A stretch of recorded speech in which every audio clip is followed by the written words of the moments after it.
What is this bhakti yoga? What is devotion? And what is the purpose?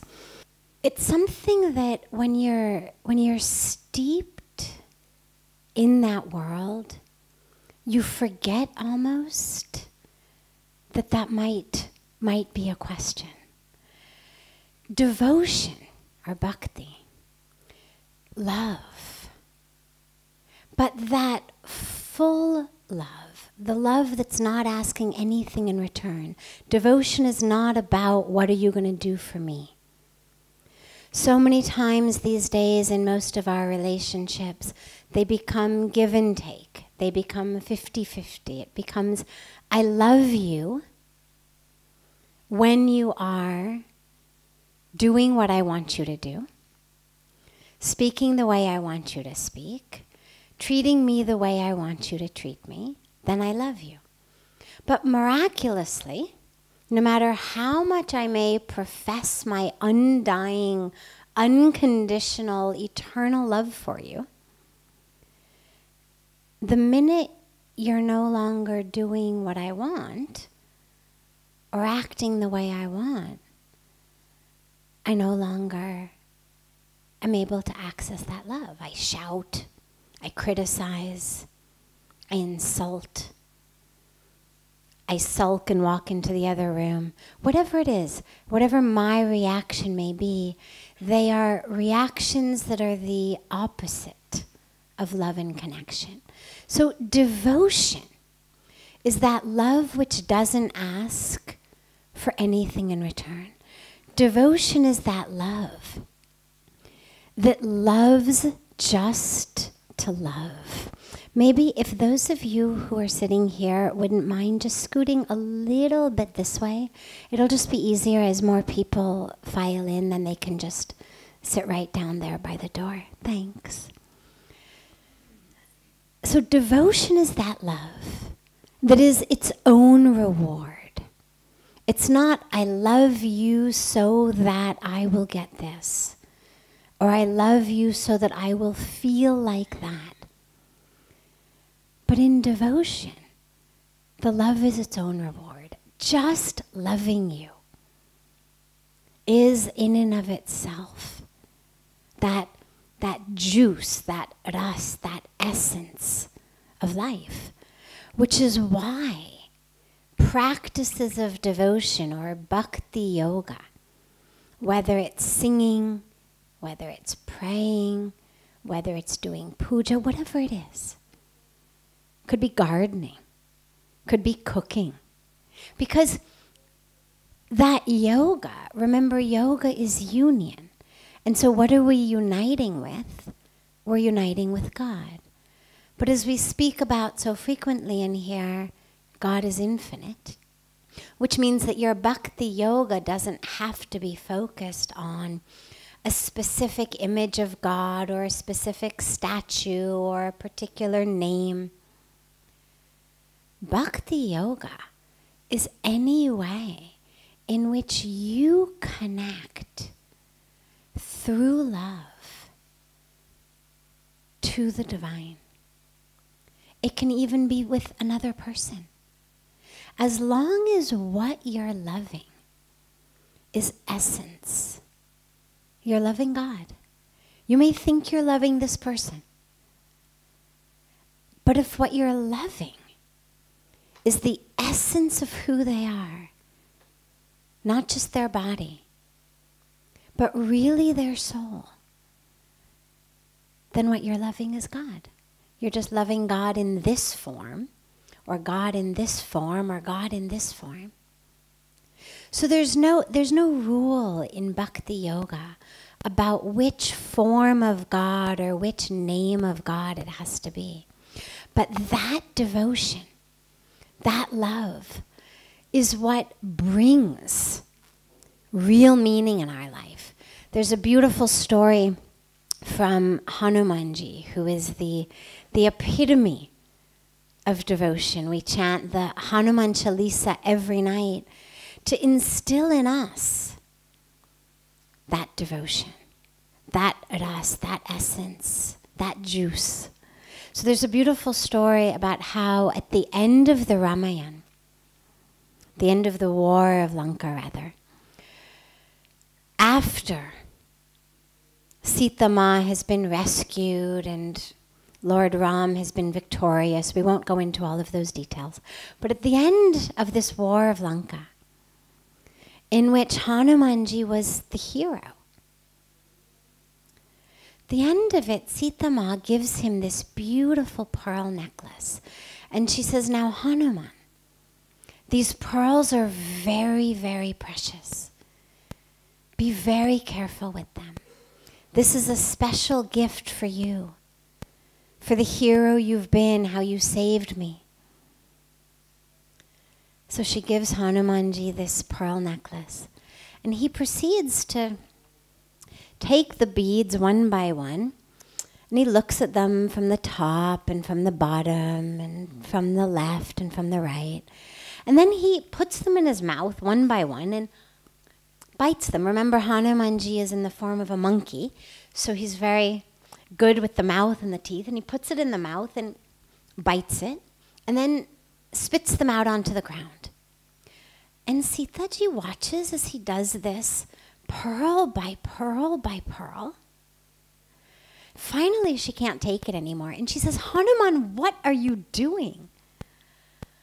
I've told you that this pearl necklace is very, very precious. You're biting them, you're spitting them on the floor. What are you doing? And he says, Sita Ma, I'm looking for my Ram in these pearls. Because you said they're precious. And if they're precious, then it means Ram is in the pearls. God. For Hanumanji, God was in the form of Lord Ram. So I'm looking for God. If they are precious, my Lord Ram is in them. And if Lord Ram is not in them, then they're worthless. Then what do you mean they're precious? And it's such a beautiful, beautiful lesson in devotion. Because when you're really devoted, again, by any name, any form, it doesn't matter what your religion is, but when you're really devoted to the divine, whether in some divine form, whether in the form of humanity, whether in the form of nature, whether in the form of your child or your mother or the tree in your backyard or your grandmother, doesn't matter. As I said, if what you're loving is essence, you're loving the divine.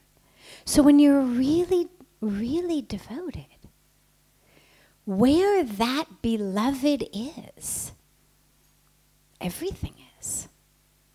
And where that beloved is not, it doesn't matter how expensive, how sparkly, how beautiful the necklace may be. If my beloved is not there, they're worthless. And this is really the essence of devotion, is all of that which I really want in life comes from loving you, comes from being connected to you. And the reason that it's usually, of course, for God is because our love for each other is usually conditional. Love for a fallible human being is typically conditional. As I said in the beginning, they do what we want, they act like we want, they speak like we want, they treat us like we want, we love them. They don't, we don't.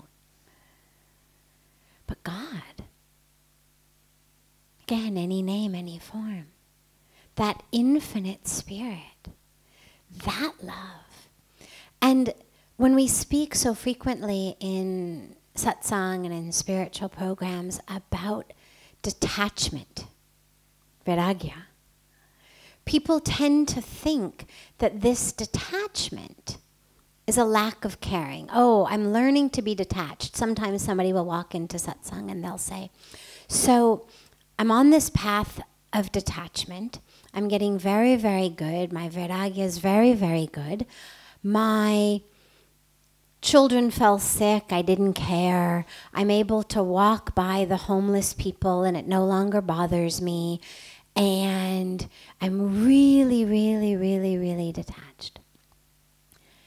Well, that's not the meaning of detachment. It's not that we stop caring. It's not that we take that God-given compassion and love and somehow turn the knob off. What it is vairagya is actually the child of bhakti. In the scriptures, these virtues are personified. And so bhakti was actually a being. Vairagya was a being. And bhakti gave birth to vairagya, which makes us know that that detachment comes through devotion to God. Because when I'm connected to the divine, when I'm really in love with the divine, with spirit, then these small little things that used to bother me, my desires, my ego, my fears, my longing, my temptations, all the stuff that we're looking to detach from, automatically it loses its hold on me. Because I've become reattached to the divine.